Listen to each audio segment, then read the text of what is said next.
Ang ise-share ko sa inyo ay, ang title ay Blessings of the Closed and Open Doors.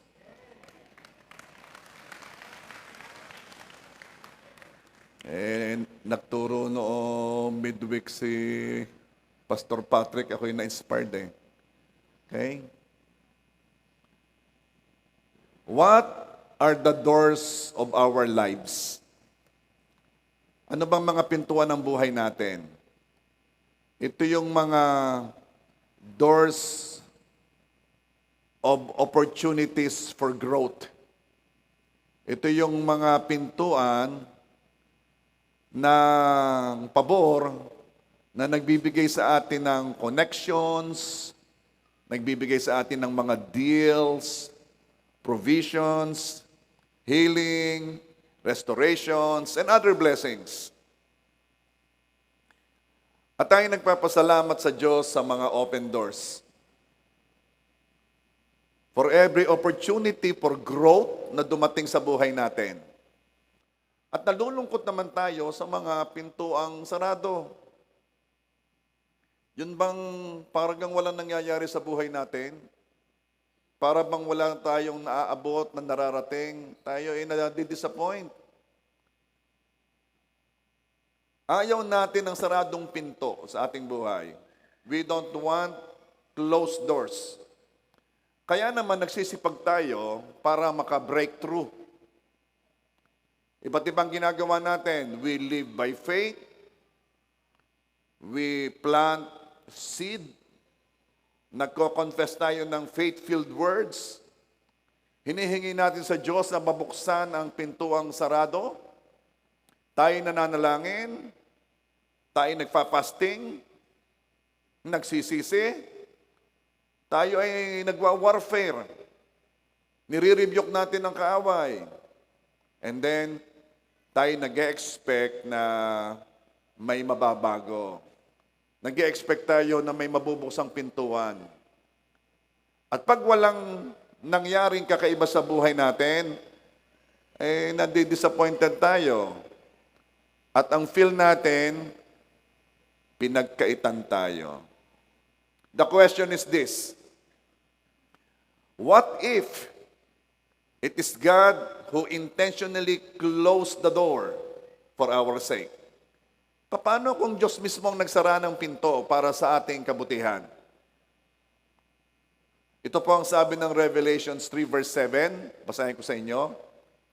Ito ang sinasabi ng banal at mapapagkatiwalaan ang may hawak ng susi ni David. Walang makakapagsara ng anumang binubuksan niya at walang makakapagbukas na anumang sinasarhan niya. Meron talagang bukas at saradong pinto. At ang bukas at saradong pinto ay parehong kilos ng Diyos at parehong kalooban ng Diyos. We have to learn to live na merong sa realidad ng sarado at bukas na pinto. Ang maganda nito, Diyos ang may hawak ng susi. Makikisabi po, Diyos ang may hawak ng susi. Diyos ang nagbubukas ng pinto at nagsasara nito. At anumang buksan niya, ang sabi ng Revelations 3 verse 7, ay walang makakapagsara at anumang saraduhan niya ay walang makakapagbukas. No wonder. Ginawa na nating lahat ng alam natin, pero hirap na hirap pa rin tayong maka-breakthrough. Minsan naman, napaka-smooth. Yung gang walang kahirap-hirap na para bang kusang nabubuksan ng mga pintuan para sa atin. Most of you know the history of our church, ano? Ang iba dito ay kasama ko sa noong pang nagsisimula sa maliit na church. I will remind you what happened at doon naman sa hindi ay aking ikukwento. Ano? At tayo nag-start doon sa maliit na church, doon sa likodan namin doon, na talaga namang umabot na ng 3 yatang services, may 4 pa. 4 na services. At talaga namang yung mga na-attend ay nasa stage na. Yung ganamang sikip. At tayo ay nagfe-faith na mabibili natin yung katabi. So we have a 210 square meters na church. Pinadiran ko at nilagyan ko ng bubong. Yun na yun. At ating bibilhin yung katabi, another 215. Sabi ko, wow, mayroong mahigit ng 400 square meters. At tayo po'y nag-ipon. Ang biyaya ng Diyos, dahil hindi tayo nagbabayad doon sa church natin, tayo nakakaipon, ipon, ano. At noong naipon natin, yung pambili doon sa kabila, alam nyo nangyari? Itinaas ang presyo times 2 yata, kung times 3 pa eh. Ang laki. Sabi ko, ano ba yan? Baka ipagkakatapos makaipon lagi itataas, hindi natin maaabot yan. So ano nangyari? Sarado ang pinto. Kindly say, sarado ang pinto. Naghahanap, makabili na kaya sa iba? Anong ibig sabihin? Lilipat tayo? Anong mangyayari dito? Pag naaabot, tinataas. Pag itinaas, ang laki. Hanggang merong iniaalok na lupa doon sa tabi doon ng church. A part of the land that we are in now. Sino may alam sa inyo ng ating church ay more than a hectare na? Yung pong lupa natin doon sa Namunga ay mahigit ng 1 hektarya. We have a church strategically located dito sa bayan. Saan naman kayo nakakita ng 1 hektaryang lupa ay nasa mismong metropolis, nasa kabayanan na ano? Palakpakan nga natin si Lord, ano? Yung bang paglabas mo, KFC na? Yung maglakad-lakad ka lang, nasa hypermart ka na, nasa City Mart ka pa. Kaunting lakad pa lang, nasa Luwansing College ka na.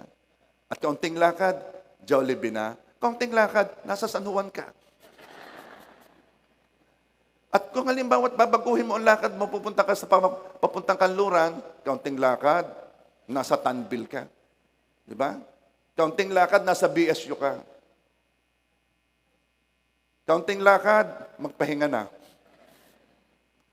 Napakaganda ng ating tayo na yung mga at ang ating frontage ang laki. Ang mga dadaan doon ay napapatingin at muling napapatingin.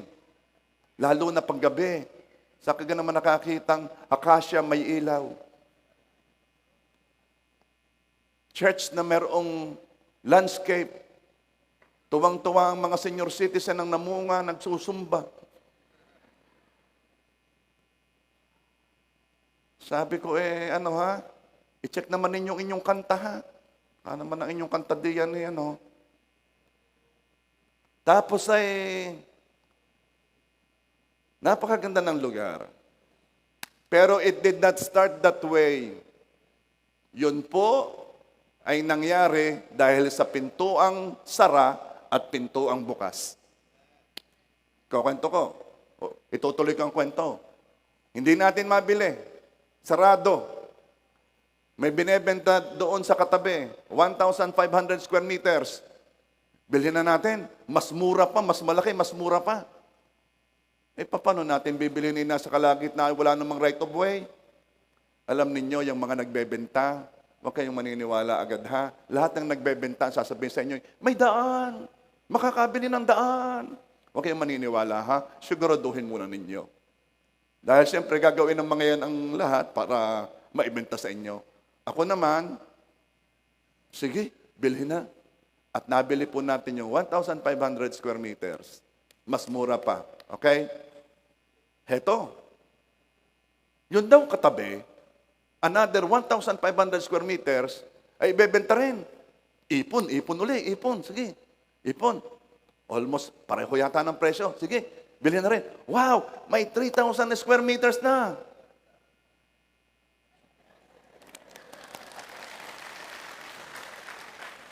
Noong pinapapalakpak ko naman, ayaw naman. Okay. 3,000 na. Yay! From 410 na gusto, naging 3,000 square meters. Ang problema, walang daan. Kahirap naman kayo makikiraan sa mga, makikiraan pa oh. Pasan kayo? Papunta po sa church. Ang tagal na, paano ga ito? Nakabili kami ng nasa gitna ng walang daan. Hanggang sa, maghanap nga kayo kung paano. Kasi naman, hindi ibenta sa atin yung harap. For some reason, nang sabi sa akin, ang pangako sa akin na ibebenta daw, ayaw ibenta. Yung ating gate ngayon, ang dami nang nilagay doon. Ang dami nang nilagay ng mga business. Puro lugi. Alam ka ninyo, pag nag-claim tayo, atin yon. Pag di nila binigay, di rin nila mapapakinabangan yun. Kasi, inireserve na yun ng Diyos sa kanyang mga anak. Okay, that is another story. Heto na. Paano kaya? Dapat talaga magsiguro tayo ng daan. Kahit sa likod, tayo bumili. Ayun. Kinausap na. Gusto ganyan ipagbili ang likod. Abay, nagkaigi. Mura lang. Alam ganinyo kaya lumaki yung likod natin doon, yung may basketballan, yung may parking, sa paghahanap ng daan. Bakit? Sarado yung harap. Ayaw ibenta. Sarado. Kaya naghanap tayo ng bukas. Hindi may bukas na pinto. Binili natin. Sabi ko, palaki ng palaki ang lupa. Ano palaki? Pero sabi ko, walang conviction eh. Ayaw kong magsimula ng church na laging sa likod dadaan.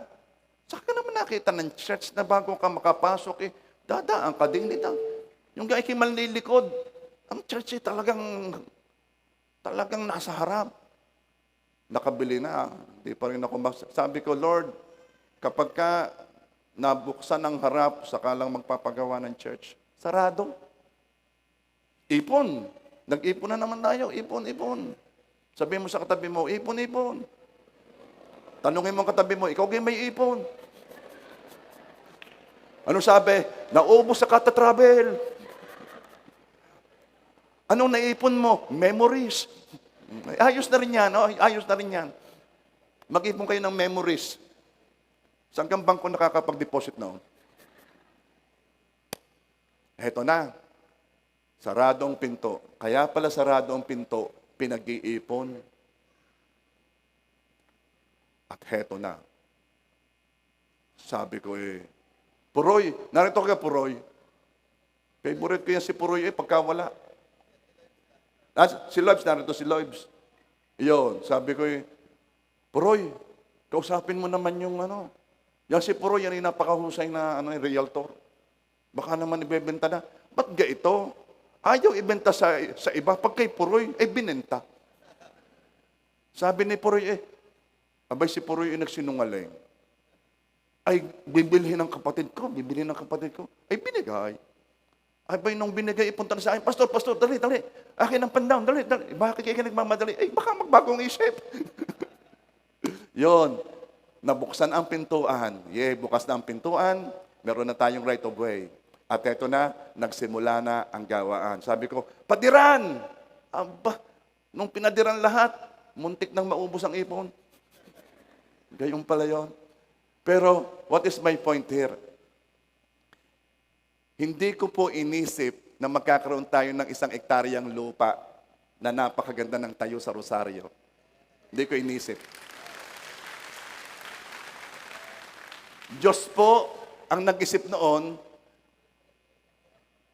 at ako naman ay nasa lugar na kung saan ay ang akala ay ako dahil yung mga yung ganda ng Rosario. Malingaling ko sabihin na hindi naman ako Bakit? Yun ay nangyari dahil sa bukas at sarang pinto.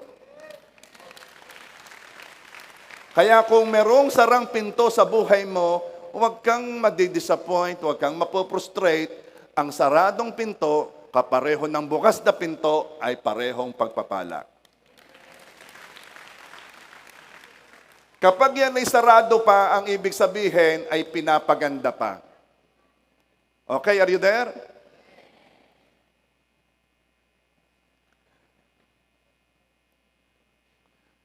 Pasalamatan natin ang Diyos sa binuksang pintuan and at the same time, Pasalamatan din natin ang Diyos sa saradong pintuan. Both the closed and open doors are blessings. Hindi naman tayo all-knowing. Ilang beses kaya nang hiningi natin sa Diyos ay hindi makakabuti sa atin? Dahil kung all-knowing tayo, alam natin ang lahat, alam natin kung ano makakabuti sa atin, pero hindi tayo all-knowing eh. Alam mo ba na baka mas marami pa ang ipagpapasalamat natin? Dahil sa pintuang sinaraduhan, kaysa sa pintuang binuksan? Baka ang prayer natin, kung alam natin, baka ang prayer natin ay ganito, Lord, salamat po sa hindi mo ibinigay. Kaya yung mga may gusto diyan, Lord, bigay mo na siya sa akin. Siya na, Lord, siya na. Eh, hindi nangyari, Lord, bakit? Bakit? Alam mo, baka after 10 years, malalaman mo, kaya pala. At sasabihin mo, Lord, salamat, hindi mo binigay. Ha? Girls, boys, huwag ninyong iiyakan ang pintong sinaraduhan. Bibigyan ko kayo ng mga 1 minute para pumasok yung sa ano. Sige, pwede mong iyakan siguro mga maximum na ay 3 days, ha? 3 days. Tapos, babaan na. Babaan na ng lungkot. Many times, I pray for others. Itong sinasabi ko, Lord, maglagay po kayo ng roadblock sa daraanan niya kung ito ay hindi mo kalooban para sa kanya. Maglagay po kayo ng roadblocks. Ano bang roadblocks? Sino ang nagpunta sa church ngayon at doon ipinark ang sasakyan? Taas ang kamay. Okay? Aba, magaling. Basta sino yung dumaan dito sa may Jollibee? Matraffic ano? Okay. Anong napansin ninyo? May nakalagay na roadblock. Yung mga orange, sangga. Ang prayer ko sa iba, Lord, maglagay po kayo ng roadblock sa daraanan niya kung ito hindi mo kalooban. Anong ibig ko sabihin? Hadlangan po ninyo. Katulad ng mga orange roadblocks na yan sa ginagawang kalsada, huwag kang maiinis, ka-traffic naman. Hindi, pasalamatan mo ang mga roadblocks na yon. Ang ibig sabihin, may pinagaganda. May inaayos. Kaya may sarado pang pinto, may pinagaganda, may inaayos. Ang mga sangga ng Diyos are there to protect us from the danger ahead. Sarado ang daan kasi may danger ahead. Huwag buksan ang pintong sarado pa o sarado na. Huwag buksan ang pintong sarado na. Kasi sadyang isinarayan ni Lord to protect you. And also, huwag buksan ang pintong sarado pa. May pintong sarado na at may pintong sarado pa. Anong ibig sabihin ng pintong sarado pa? It means hindi yun sarado forever. It can mean hindi pa pwedeng daanan as of the moment. Pero pwede siyang mabuksan sa banda-banda diyan. Kapag pag ready na ang lahat. It can mean, hindi mo pa talaga season ngayon. Hindi pa season para mabuksan ang pintuang yan. At ang paboritong verse ng mga naghihintay ay Isaiah 60 verse 22. Sabay-sabay, 1, 2, 3, go. Sarado ang pinto kasi hindi pa right time. Dahil kahit mabuksan mo yung pintuang sarado, hindi ka sure how long mananatiling bukas iyon. Dahil ikaw ang nagbukas. Pinilit mo, pinwersa mo. Ano ang tawag doon? Hinayaan ka na ng Diyos. Sige, buksin. Permissive will. Ang problema ay ito. Ang sabi kanina, pag Diyos ang nagbukas, walang makakapagsara. Pag Diyos ang nagsara, walang makakapagbukas. Ba't po nabuksan? Ang tawag doon ay permissive will. Kapipilit mo? Yung basta, basta, basta, itong gusto ko, basta, basta. Siya ang gusto ko, basta, basta. Ay, siya ka. Ito ang mangyayari. Pwedeng mabuksan yan, pero mabubuhay kang takot. Bakit? Kasi, baka makuha ng iba. Baka mawala. Yan ang problema kapag ka ang pinto, hindi Diyos ang nagbukas. Pag ikaw ang nagbukas, hindi talaga iyo yan. Pwede yang makuha sa'yo kasi hindi Diyos ang nagbukas para sa'yo. Pag Diyos ang nagbukas, hindi ito may isara nino man. Basahin ko sa inyong Revelations 3 verse 8. Alam ko ang mga ginagawa mo. Alam kong kaunti lamang ang iyong kakayanan, ngunit sinunod mo ang aking salita at naging tapat ka sa akin. Kaya't binuksan ko para sa iyo ang isang pinto na hindi maiisara nino man. Meron ako nakausap Sabi niya, meron siyang deal. May deal siya. Ang kanyang deal, magagawa siya ng ng bintana. Kilala ninyo yon? Meron siyang deal. Yung deal ay medyo malaki. Hindi niya nakuha. Binigay sa iba. Pero, mag-asawa yung nananatiling with sweet spirit, sabi, kung yun ang kalooban ng Diyos, walang problema. Ganyan.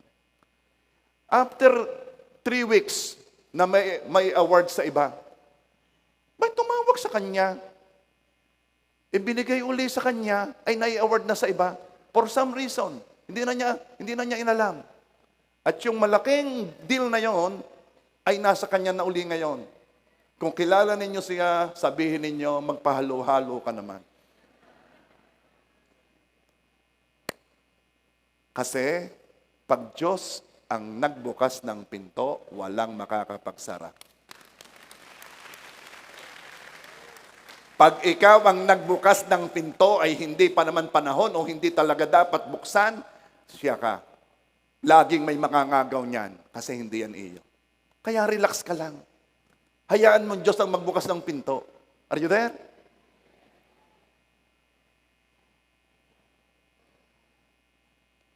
Pag pinuwersa mong buksan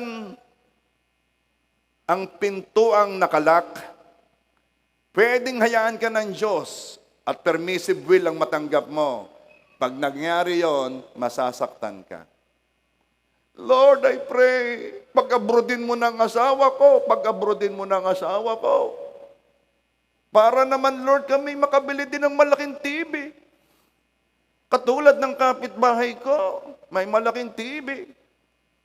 Lord, yung kapitbahay ko, may diniliver na naman balikbayan box. Palsin mo na rin ang asawa ko, Lord. Pag-abroadin mo na. Lord, please, please lang. Please, Lord, magpapasting ako. Magpapapray ako kay pastor. Sa lahat ng pastor ng JA1, pati yung papastorin, magpapapray ako. Lord, payagan mo na naman. Awa mo na, Lord. Lord, ito ang aking seed faith.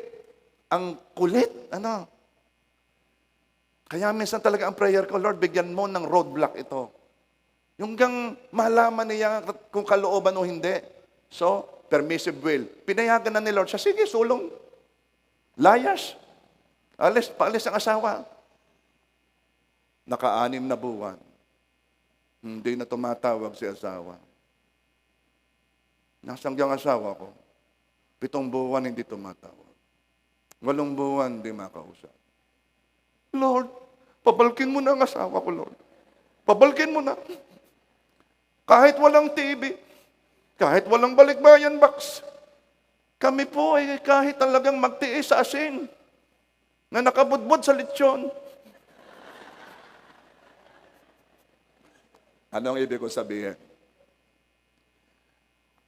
Pag pinuwersa mong buksan ng pinto ang nakalak, baka mahirapan ka. May mga pintuan talagang sinaraduhan ng Diyos At may mga pintuan namang sinaraduhan muna ng Diyos. Napakatindi ng desire ko makapagsalita ng tuwid nung ako bata, o elementary high school. Yung lagi ang prayer ko nung ako'y bata, Lord, pagsalitain mo na ako ng tuwid, Lord. Ay, hindi ko pakilala ang Diyos the way I know Him.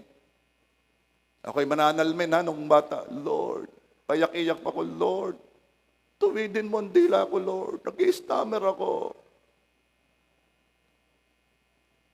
But I learned to live with it. Sarado talaga ang pinto. Sarado. Alam niyo kung kailan nabuksan ang pinto?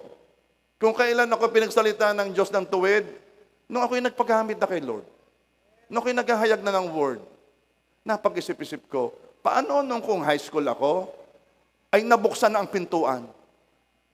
Nung ako'y high school, napaka-fertile ng mind ko sa mga ideologies. Ako'y interesado sa mga ideolohiyang makakaliwa. Alam niyong leftist? Going communist?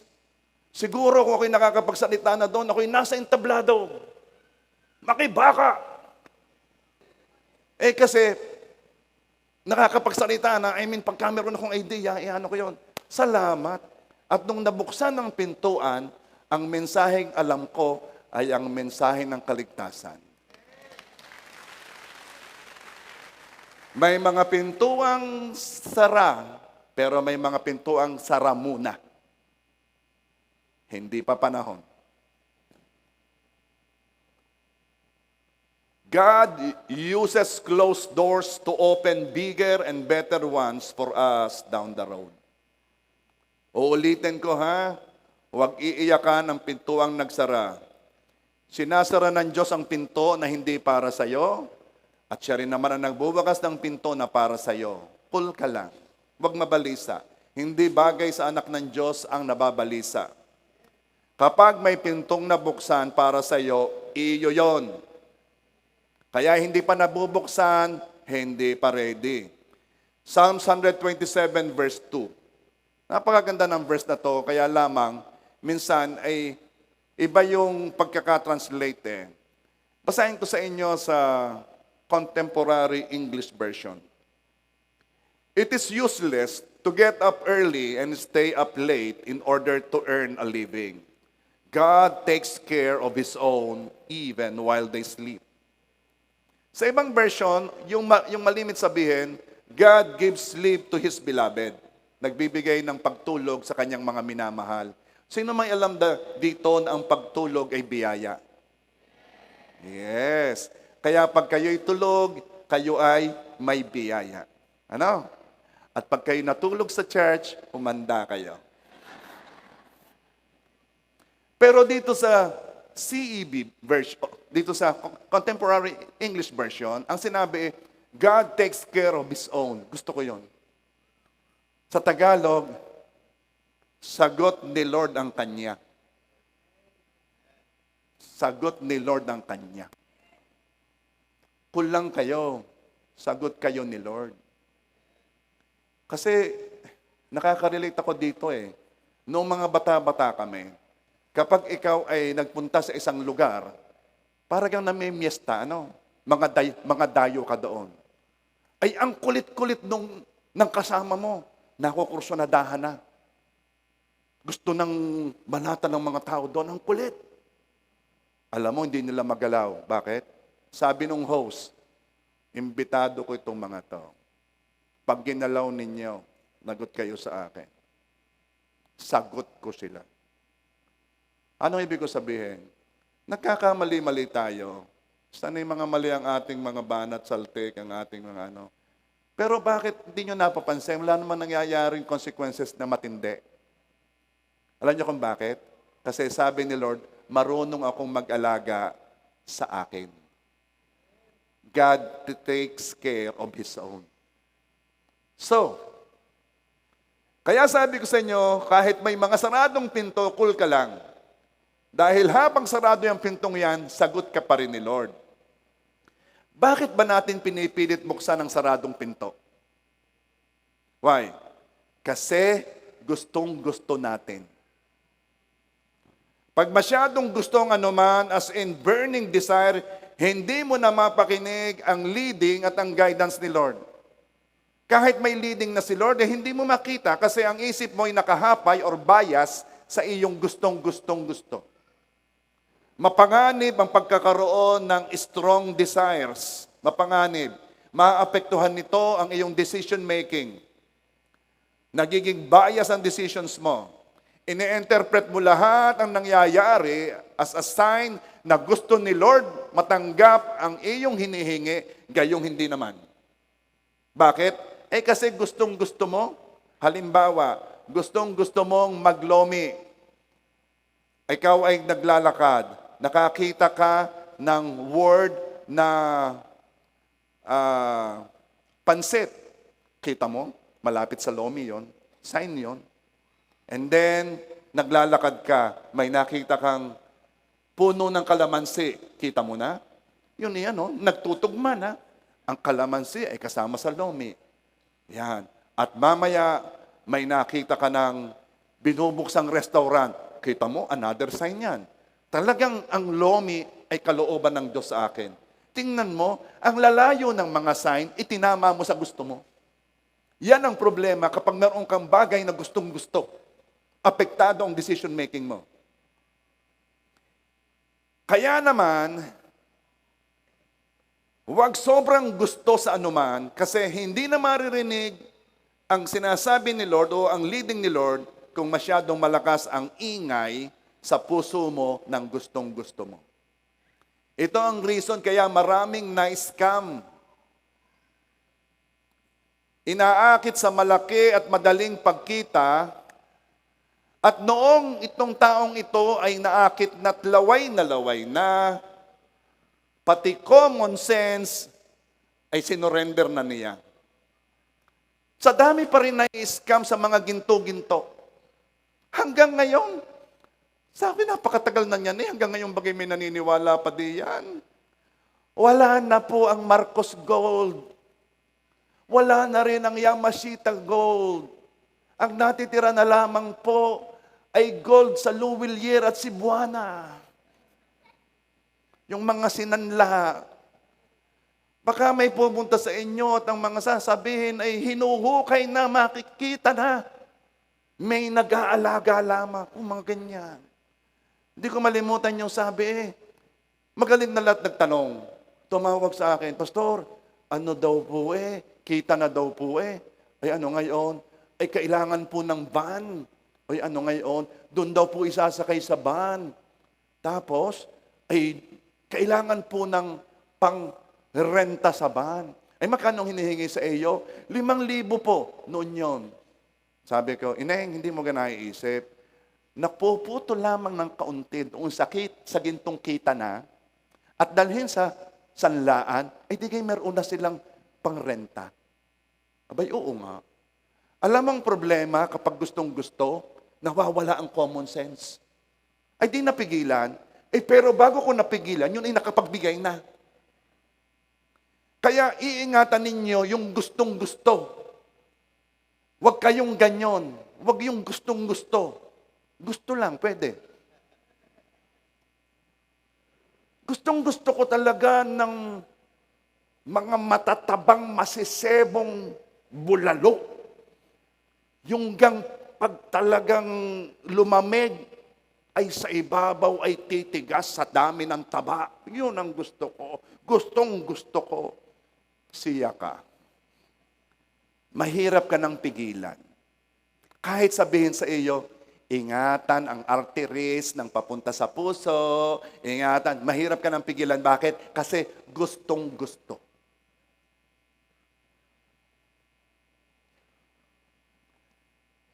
Kaya minsan, para ka lang mag-guide ni Lord, naglalagay siya ng series of roadblocks. Hindi lang isang sangga. Hindi lang isang closed door. Marami yan. At pag sunod-sunod na ang hindrance, i-consider mo rin naman na Diyos na ang gumagawa noon to guide you and to protect you. Papasalamatan mo ang mga saradong pinto. Pasalamatan mo yung taong, wag na tayo diyan, didinin na tayo. Pinadala ni Lord yung sa iyo. Huwag na saing buksan ang pintong sarado, na saing maging handa ka pag binuksan na ang pinto. Uulitin ko. Huwag mong nasaing buksan ang saradong pinto. Ang nasain mo, handa ka pag binuksan na ang pinto. Kaya ang itatanong natin pag may saradong pinto'y ito, Lord, anong ugali ko ang kailangang baguhin ko? Anong gusto mong mabago sa akin para maging handa ako sa pintong bubuksan mo? Sample, paano ka bibigyan ng Diyos Ama sa langit ng big bike kung ikaw na may magagalitin? Na pag ikaw ay galit, isasakay ka sa iyong motor na yung tunog ng motor kapareho ng mukha mo. Paano ka bibigyan ng husband material kung ikaw naman ay hindi wife material?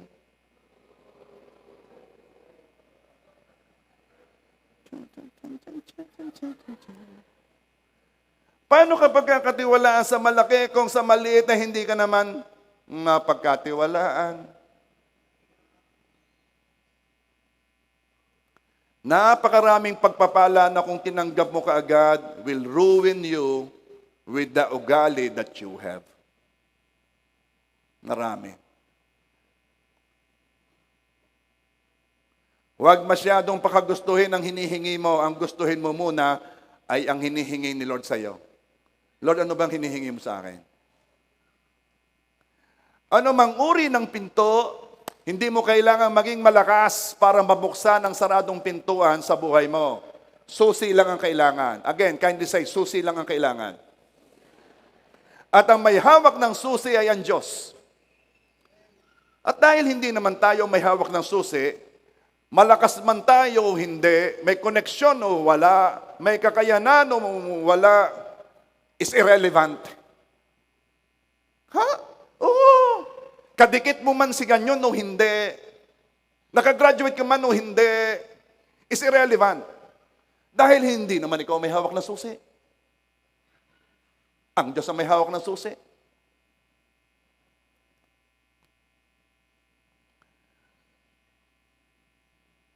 Revelations 3 verse 8, alam ko ang mga ginagawa mo, alam kong kaunti lamang ang iyong kakayanan, ngunit sinunod mo ang aking salita at naging tapat ka sa akin, kaya't binuksan ko para sa iyo ang isang pinto na hindi may isaran ni numan.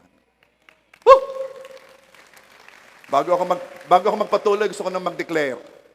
Ako ay nagdedeklara na merong isang pinto. Yung iba kasi hingin ng maraming pinto eh. Isang pinto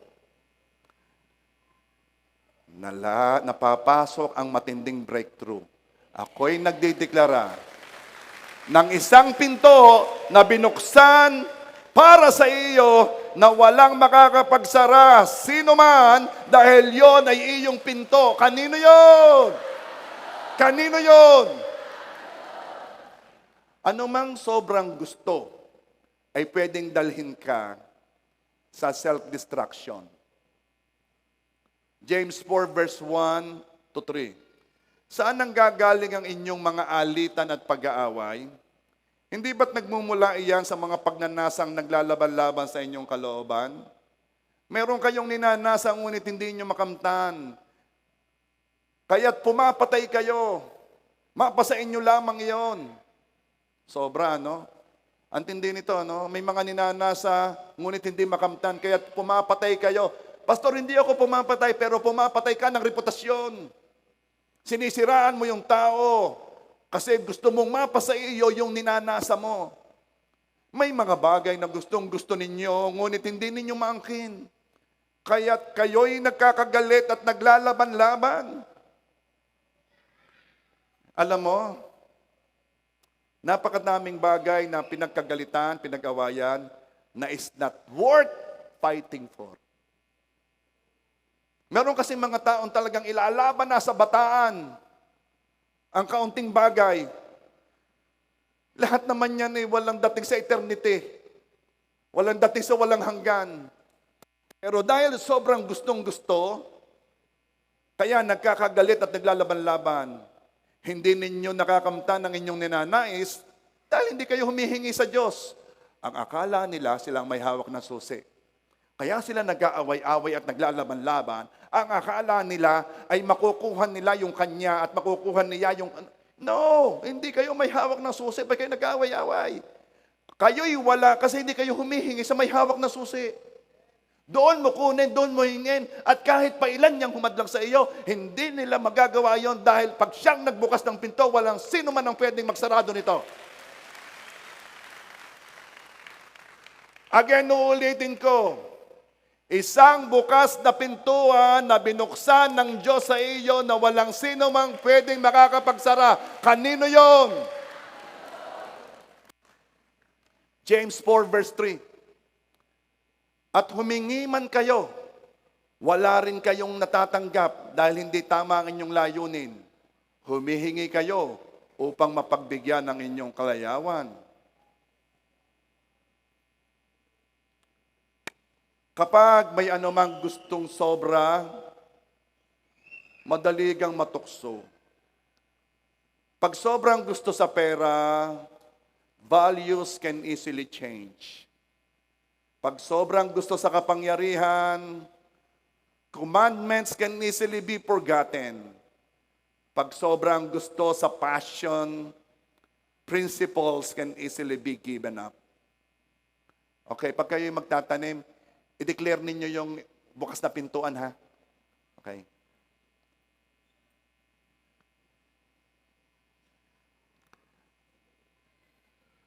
Maraming nagkakasala dahil sa sobrang gusto. Ito ang reason kaya nagpa-fasting tayo. To sharpen the spirit and put down the flesh. Kung sa Christian ay fasting, ano ang sa mundo? Ito ang mundo. Kanilang dinadal, ano ba sa Tagalog ang dal? Daling yung bang... Pinupurol. Pinupurol nila ang self-control by the chemicals they take in, the words they hear, and the things they see. Sino dito na talagang ang gusto mo ay makapamuhay na ikaw ay nalulugod ang Diyos sa iyo? Sino dito na alam mo na nung tinanggap mo ang Panginoong Jesus, ay ang tinanggap mo ay isang banal na Diyos? At ang katangian ng banal na Diyos ay lalabas sa iyo. Amen ba? Okay.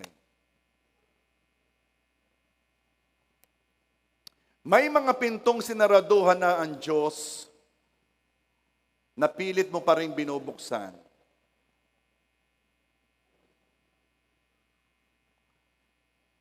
Paano ka lalayo sa bisyo kung ang lugar na pupuntahan mo ay magbibigay sa iyo ng opportunity para magbisyo?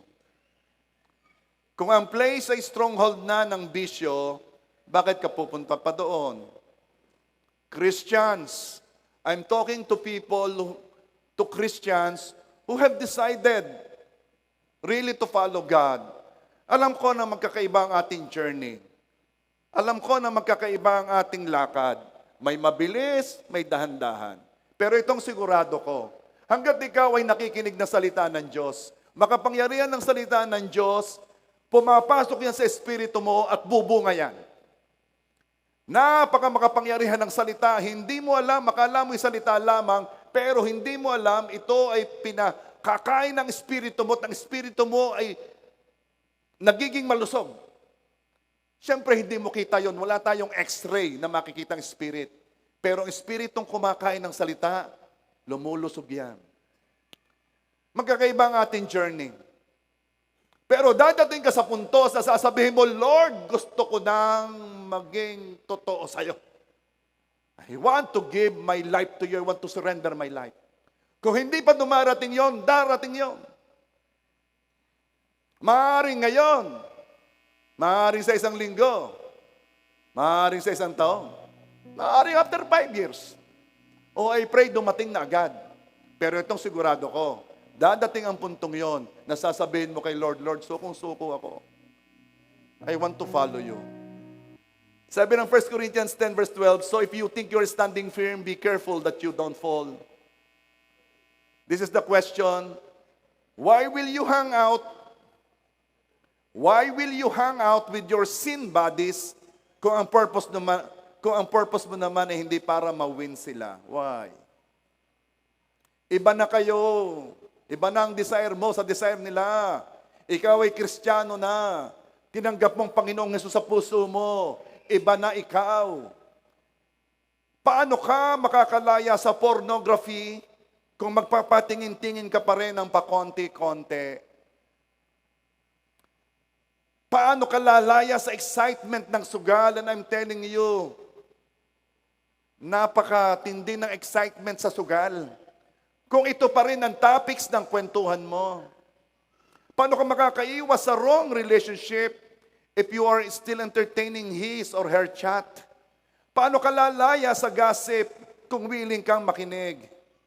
What is my point here? Pahinain mo ang desires ng laman at palakasin mo ang desires ng espiritu. Kapag meron kang gustong-gusto, huwag mong pagbigyan. Kahit pang gustong-gusto mo ay para bagang hindi naman masama. It's just a matter of disciplining your body na hindi siyang nasusunod. Wag yung, gusto ko eh. Oo, pero turuan mo ang sarili mo na hindi siyang nasusunod. Alam natin ang problema ng gustong-gusto. Napakadelikado niyan. Ang bilis ng matempt ng mga taong gustong-gusto. Ang bilis ng i-scam ng mga taong gustong-gusto.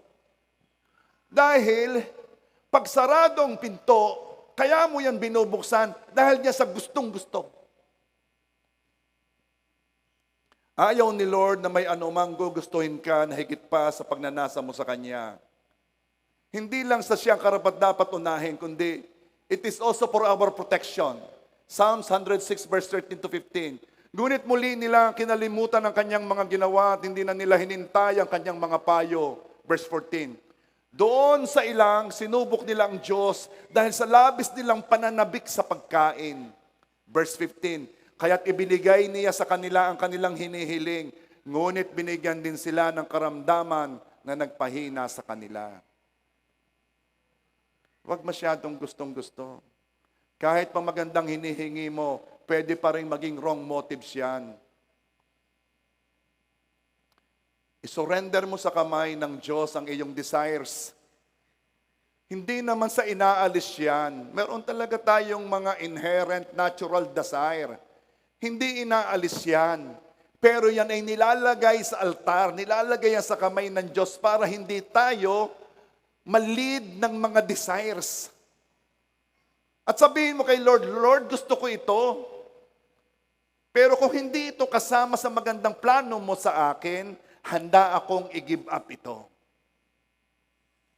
Sa iyo ko pinagkakatiwala ang lahat dahil alam ko na kabutihan ko ang iniisip mo.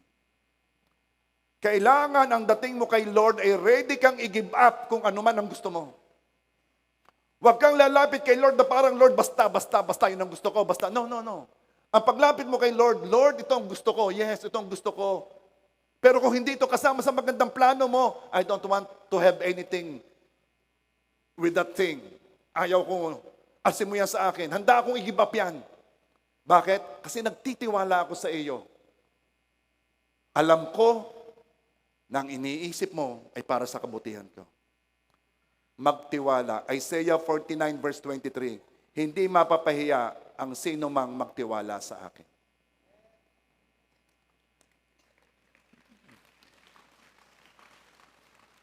Sino na ang gustong mabuksan ang pinto?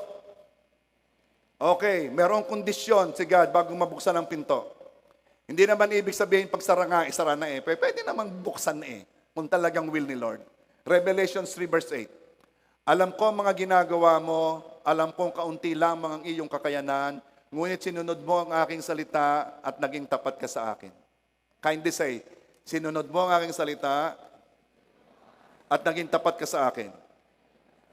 Kaya't pinuksan ko para sa iyo ang isang pinto na hindi may isara nino man. Naging tapat ka sa akin, naging tapat ka sa akin. naging tapat sa Diyos. Anong ibig sabihin nun? Ang ibig sabihin noon, pinaboran mo rin ng Diyos. Usually kasi, ang pabor, parehong ibinibigay ng dalawang partido sa bawat isa.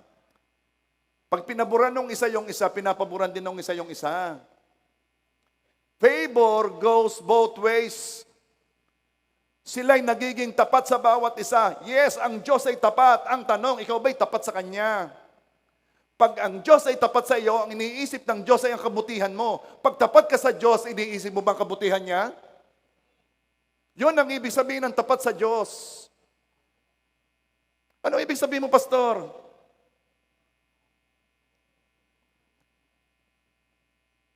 Huwag namang laging ikaw ang nagnanais ng pabor. Lord, favor, favor, open doors, breakthrough. Be interested also sa mga bagay na mahalaga sa Diyos. Mahalaga sa Diyos na maluwalhati ang kanyang pangalan. And every time we stand up for righteousness, ay naluluwalhati si God. To tell you honestly, there are times na ayaw kong i-preach at tungkol sa bisyo. There are times na ayaw kong i-preach at tungkol sa kasalanan. Pag ako'y nagpipreach noon, merong laban sa akin, kasi gusto ko kayong i-comfort, gusto kong huwag kayong masaktan. Pero I will be unfair sa inyo. Pag sinabi ko lamang na okay lang, taniman tayo, yayaman kayo, it will be unfair para sa inyo. Bakit? Sapagkat ang gusto ng Diyos ay makamukha niya tayo. At kung ikaw ay tapat sa Diyos, ito ang gagawin mo. Luluwalhatiin mo ang pangalan niya. And every time you stand for righteousness, niluluwalhatiin mo ang pangalan niya. Every time meron diyang bisyo at sinabi mong hindi, niluluwalhatiin mo ang pangalan niya. Every time gusto mong pumunta sa church at pero parang tinatamad ka, pero nagbihis ka pa rin pumunta ka, niluluwalhatiin mo ang pangalan niya. Yan ang ibig sabihin ng tapat ka rin sa Kanya. It goes both ways. Gusto mo ang Diyos tapat sa iyo, then maging tapat din tayo sa Kanya. Mahalaga sa Diyos na siya'y sambahin. Kaya hindi natin kinakalimutan ang pagsasama-sama. Saan mang lugar. Sige, Pastor, kung sabihin mo sa cultural tayo. Pag sabihin mo sa church tayo. Basta hindi ko kalilimutan ang pagsasama-sama dahil sinabi yan ng Diyos na huwag kalimutan ang pagsasama-sama. Mahalaga sa Diyos na walang mapahamak. For us to go make disciples of all nations at nagiging tapat tayo sa Diyos kapag ipinagpe-pray natin hindi lamang ang ating mga mahal sa buhay, kapag pinupuntahan natin ang ating mga kaibigan, kapag tayo ay nag-aakay ng mga taong mapalapit sa Kanya, kapag yung ating mga sinasakupan ay somehow ay ating inu-influence para mapalapit sa Diyos, then mahalaga sa iyo kung anong mahalaga sa Diyos, then nagiging tapat ka sa Diyos. Now you know the secret. Bakit binuksan ng Diyos ang pintuan sa taong iyon, pintuang hindi maiisara ni numan, dahil siya'y naging tapat sa Diyos. Sino dito ang gusto na may mabuksang pintuan sa Kanya? Now, babaguhin ko ang tanong, sino dito ang gustong maging tapat sa Diyos? Pareho din yun. Pareho din yun.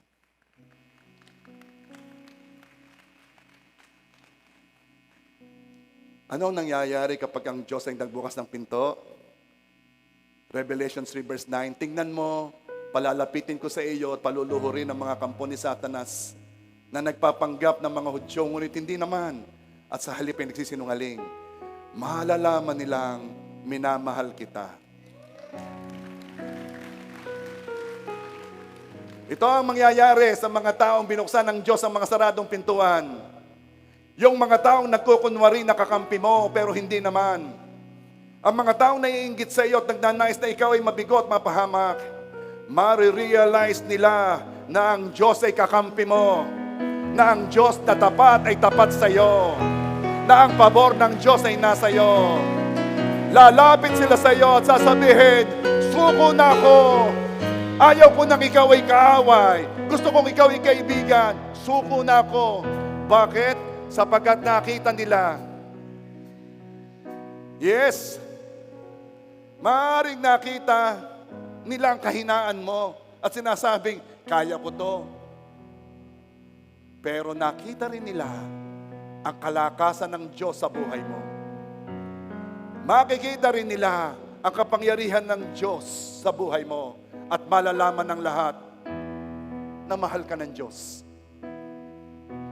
Ang sino mang malalaman na mahal ka ng Diyos ay mag-iingat sa pag-imik-imik laban sa iyo. Sasabihin ng mga yan, mag-ingat ka riyan, huwag mo yang aawayin. Bakit? Obvious na mahal yan ng Diyos. Huwag na huwag sasaktan ang sino mang may nagmamahal. Kasi ang haharap sa kanila ay hindi yung inaaway nila. Ang haharap sa kanila ay ang nagmamahal sa inaaway nila. Kaya sabi ng Revelation 3 verse 9, tingnan mo, palalapitin ko sa iyo at paluluhurin ang mga kampo ni Satanas na nagpapanggap ng mga Hudyo. Ngunit hindi naman. Malalaman nila. Kung hindi pa nila alam ngayon, malalaman nila kung sino ka. Malalaman nila na kahit ikaw ay kung tingnan ay mahina, malalaman nila kung sino nagmamahal sa iyo. At malalaman nila na yung nagmamahal sa iyo is taking care of his own. Inaalagaan ng kanya, iniingatan ng kanya, pinagtatanggol ng kanya. Well, humanda ang mga tapat sa Diyos. Kaya mo bang sabihin ngayon na, O Panginoon Diyos, willing akong isurrender sa iyo ang aking mga gusto? Kaya mo bang sabihin mo kay Lord? Sino dito ang nagsasabi, gustong-gusto ko na magkaasawa? Sino dito ang nagsasabi, gustong-gusto ko na magkabahay? Sino dito ang nagsasabi, gustong-gusto ko na magkatrabaho? Gustong-gusto ko na magka-land cruiser? Gustong-gusto ko na makapag-travel?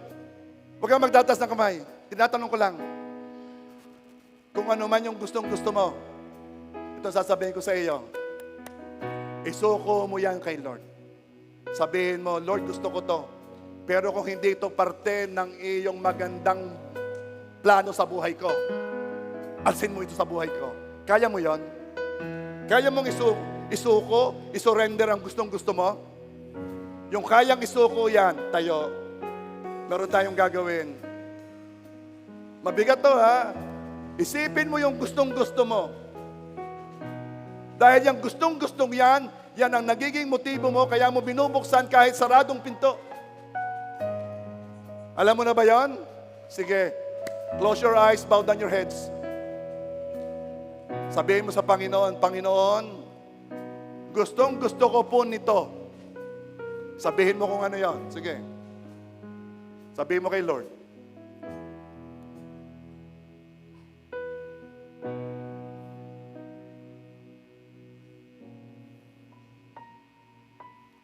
Kung ano man yung mga gustong-gusto mo, sabihin mo kay Lord. Okay, Hana, nakikinig si Lord. Now, sabihin mo ngayon, pero Lord, kung hindi ito akma sa magandang plano mo sa akin, I am willing to let go of those desires. Willing akong iwan ang mga gustong-gustong yon. Nagtitiwala ako sa iyo, O Panginoon. At ayon sa pangako mo, hindi mapapahiya ang sino mang nagtitiwala sa iyo. Panginoon, sabihin mo ngayon, Panginoon, biyayaan mo ako na maging tapat sa iyo. Naisipin ko rin ang mga bagay na mahalaga sa iyo. Biyayaan mo ako na luwalhatiin ko ikaw sa araw-araw. Biyayaan mo ako na sambahin ka palagi. Biyayaan mo ako na naising mag-akay ng kaluluwa sa paanan mo. Biyayaan mo ako na maging tapat sa iyo. Ako na lang po ang mananalangin. O Panginoon Diyos, narinig po ninyo sila na nagsasabi na willing i-give up ang mga gustong-gusto nila. Sapagkat mas nagtitiwala na sila sa iyo, Panginoon, na ikaw na may alam ng simula at ng katapusan, na may magandang plano sa aming lahat, ay Diyos na mapapagkatiwalaan. Panginoon, inilalapit kong isa ang lahat na nandito. As what was declared a while ago, isang pintong binuksan na walang makakapagsara ninuman. Isang pintong sarado na binuksan. Sapagkat ang Diyos ay tumitingin sa puso. Sapat na makita ni Lord ang puso natin.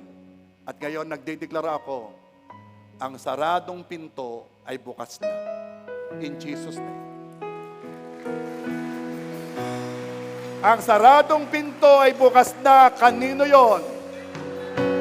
Ang saradong pinto ay bukas na. Kanino yon? Ang saradong pinto ay bukas na. Kanino yon?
Lord, as we have sang, no turning back, we will walk together with you. We will follow you and be faithful to you. Give us the grace to do it, Lord. And Father God, I lift up to you lahat na nandito. Salamat po sa mga bukas na pintuan. Salamat po sa breakthrough, sa spiritual na buhay, sa pamilya, sa relasyon, sa mga bagay na hinihiling. Salamat po sa breakthrough. This we pray. In Jesus' name, everybody say,